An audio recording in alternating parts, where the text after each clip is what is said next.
ओम नमः सिद्धेभ्यः। ओम नमः सिद्धेभ्यः। ओम नमः सिद्धेभ्यः।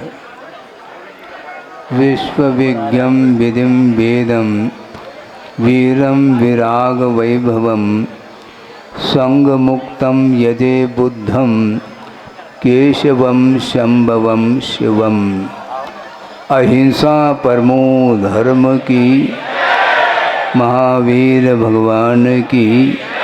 प्रातः स्मरणे परम पूजाचार्य गुरुवर श्री विद्यासागर जी मुनि महाराज की जय।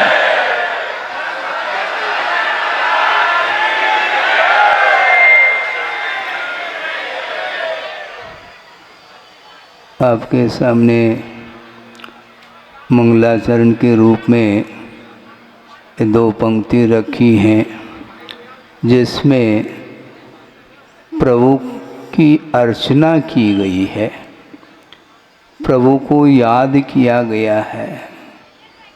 और वह प्रभु चाहे वीर प्रभु के रूप में हों, चाहे अन्य नामों को लेकर के हों, इसमें कोई अंतर नहीं आता, क्योंकि विराग वैभवम कहा है। प्रभु का वैभव क्या है? राग नहीं है, किंतु तो संसारी प्राणी उनके चरणों में आकर के उनकी अर्चना इसलिए करते हैं क्योंकि सभी राग से ऊपर उठ करके वीतरागता उन्हें प्राप्त की है। इसलिए उनकी अर्चना करने वाले संसारी आम जनता है, और वो वीर के रूप में स्वीकार करो अथवा बुद्ध के रूप में करो अथवा केशव शंभव के रूप में करो अथवा शिव के रूप में करो, नाम से कोई प्रयोजन इसलिए नहीं है। जिन्होंने वीतरागता को प्राप्त कर लिया है, कर्मों को जीत लिया है और समस्त परिग्रहों से जो ऊपर उठ चुके हैं और शुद्ध परमात्म तत्व को जिन्होंने प्राप्त कर लिया है, वो हमारे लिए आराध्य हैं, वो हमारे लिए उपास्य हैं। और उनकी अर्चना करने के लिए चारों गति के जीव आते हैं समो शरण में। इसलिए उनकी उपासना करने हेतु इन पंक्तियों को आपके सामने रखा और आपके बीच में प्रदेश के मध्य प्रदेश के कौन हैं आपको ज्ञात है, मंत्री महोदय यहाँ पर आए हैं। और उन्होंने 2016 में भी यहाँ पर गुरुदेव का चातुर्मास हुआ था। उस समय में भी इसी प्रकार का दृश्य देखने को आप लोगों को मिला होगा। उस समय मैं उपस्थित नहीं था, किंतु यहाँ पर 2016 में गुरुदेव ने जो प्रभावना की है, उस प्रभावना के क्षेत्र को देखने के लिए मेरा मन भी हुआ है। और गुरुदेव के मंगल आशीष से ये जो पाषाण निर्मित जिनालय बनने जा रहा है, जिसके लिए गुरुदेव ने प्रेरणा दी है और आशीष प्रदान किया है, और यहाँ के समाज ने उस कार्य को पूर्ण करने के लिए एक दायित्व को स्वीकारा है। और इस प्रकार उन्होंने जगह जगह गुरुदेव ने भारतवर्ष में पाषाण निर्मित जिनालय का निर्माण करने हेतु आशीष प्रदान किया। इसके साथ साथ जो उनका व्यापक दृष्टिकोण रहा है, क्योंकि यह अहिंसा धर्म विश्व धर्म है। यह अहिंसा धर्म किसी जातिवाचक धर्म नहीं है। जैन धर्म को प्राय करके लोगों की धारणा हो सकती है ये जैन समाज के लोग ही इसकी उपासना करते हों, ऐसा नहीं। किंतु परोपकार की भावना, दया का भाव, करुणा अनुकंपा का भाव, परोपकार का भाव जिसके अंदर उमड़ रहा है, वो सारे लोग अहिंसा के पुजारी हैं।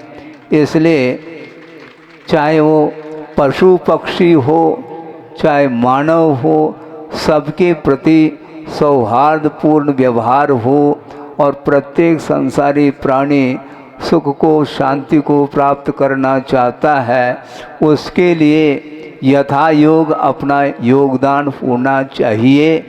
इसी उद्देश्य को लेकर के गुरुदेव ने पूरे भारतवर्ष में अनेकों स्थान पर गौशालाओं के निर्माण हेतु भी उन्होंने समाज को आशीर्वाद दिया है। और इतना ही नहीं, निरंतर परोपकार के क्षेत्र में आगे बढ़ने के लिए, ये तो दया के क्षेत्र की बात हो गई, चिकित्सा के क्षेत्र में भी भाग्योदय जैसे हॉस्पिटल जिसको बोलते हैं, उसके लिए भी आशीर्वाद दिया। सागर में उसका भाग्योदय का निर्माण हुआ है। और उसके बाद यहाँ पर जबलपुर में पूर्णायु जो आयुर्वेदिक जो संस्थान है, उसके लिए भी उन्होंने आशीर्वाद प्रदान किया है। इस प्रकार चिकित्सा के क्षेत्र में और शिक्षा के क्षेत्र में बहुत बड़ा उन्होंने पुरुषार्थ करके जैन समाज को ही नहीं, जैनेतर बंधुओं के लिए भी शिक्षा प्राप्त करने के लिए और मर्यादित रह करके अध्ययन करने हेतु प्रतिभा स्थली के लिए भी उन्होंने आशीर्वाद दिया है। और वो प्रतिभा स्थली वर्तमान में जबलपुर, इंदौर और डोंगरगढ़, रामटेक, ललितपुर और कहाँ कारोपानी, ये 5-6 स्थान हैं जहाँ पर शिक्षा के लिए उन्होंने मर्यादा के साथ, अहिंसा के संस्कार के साथ विद्या अध्ययन कर रही हैं। बालिकाएं हजारों की संख्या में हैं और उन्हें पढ़ाने के लिए जो यंग एज की जो बहनें हैं, लगभग मेरे विचार से 300 की संख्या को पार वो कर चुकी हैं। और वो सारे के सारे एजुकेटेड हैं और आधुनिक जो वर्तमान में जो युग चल रहा है उसको साथ में रखते हुए धार्मिक अहिंसा परक संस्कार देते हुए उन्हें आगे बढ़ा रही है, संस्कार दे रही है। ये सारा कार्य गुरुदेव के माध्यम से हुआ है।